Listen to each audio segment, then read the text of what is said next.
Chris Sharma, I've seen him a lot, but I was, my claim to fame is I was spotting Chris Sharma once, and we're in Fontainebleau, and him, Obi, this crew that was probably filming were rolled up the problem I was working. He was just working like the harder variation of it, and so I gave him a spot, but like he's up there and doing like the direct exit to like the 12 travails of Hercules or whatever at Apremont, and he pops off, and so I catch him, right, boom, and then I just like set him on the ground, and he was like, whoa man, it's like nice spot. He was like, that's the best spot I've ever had. So it's always easy for me to make friends. And I feel like the climbing community is tight like that. Like, even my example is Ryan Angelo owns Escape Climbing, right? And we've climbed together back in many years ago. The Minnesota Climbing Co-op and all these things. I mean, I wouldn't say we're like buds, but there's these connections, and anybody's willing to climb, anybody's willing to spot, like you were talking about with Sharma, and so it's cool. And I don't see a lot of other sports or activities that have that same community feel. And I would even say people can disagree about things but still have climbing in common. And so I don't know, I think it's pretty cool. So yeah, I mean, think of any sport out there.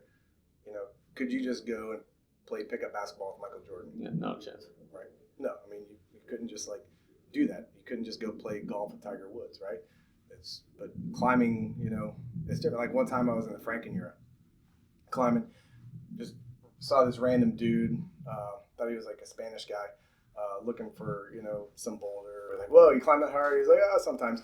And so we were just going through the woods, looking for this problem because it was near a boulder problem we were doing. We go back to the camp, and he's camping there, and we're just hanging out talking. And he's like, here's my name, here's my number, when you go, I live in Fontainebleau, when you go back to Fontainebleau, call me, I'll show you around, I'll give you a tour of the forest. We're like, cool. We just hung out for a few days at the camp. I didn't have a clue who it was, right? So I, get back to Fontainebleau, call him up. I'm like, I'm at the camp, right? So eventually we connected. So he kept coming to the campsite looking for me to connect. And so he took me around, and I'm trying problems, and then he's campusing problems, and I'm trying, right? I'm like, oh, wow, this dude really is strong. But it wasn't until I looked in the guidebook, right? And it was, there was Sebastian Forgot, right? Who put up, did the second repeat of Fat Man, which was the first V13 in the forest. He put up the first V15 in the forest, right?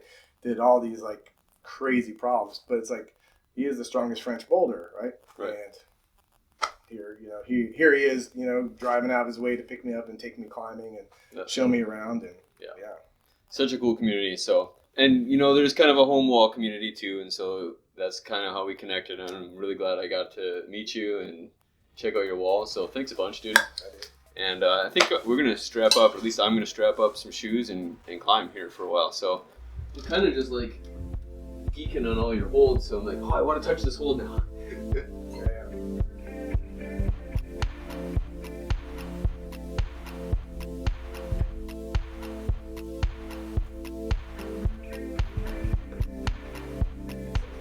It's not the most awesome problem, but actually, I got those ones for $100 from some guy in California. Yeah. So it's a lot of polyurethane for $100 for sure. And I think I include shipping. And it made it to where people actually find that section of the wall before it was watching.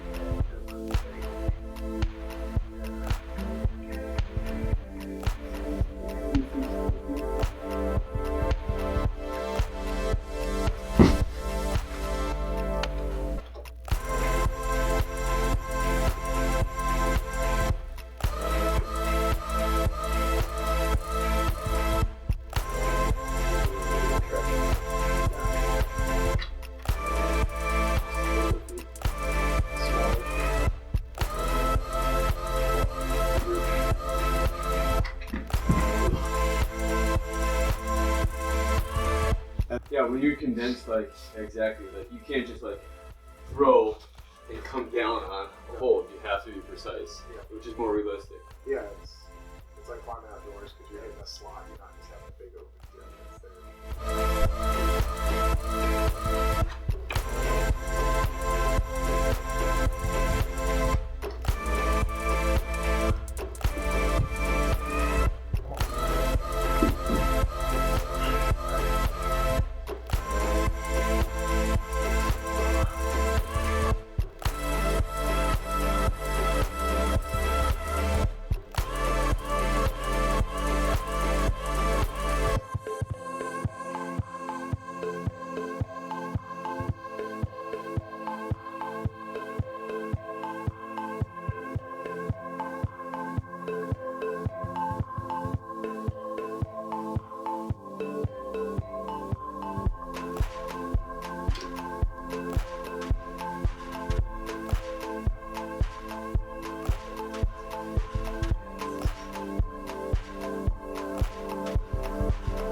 finish round.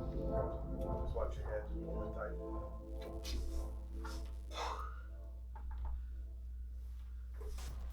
Call that a head dab. Yeah, no, That's good.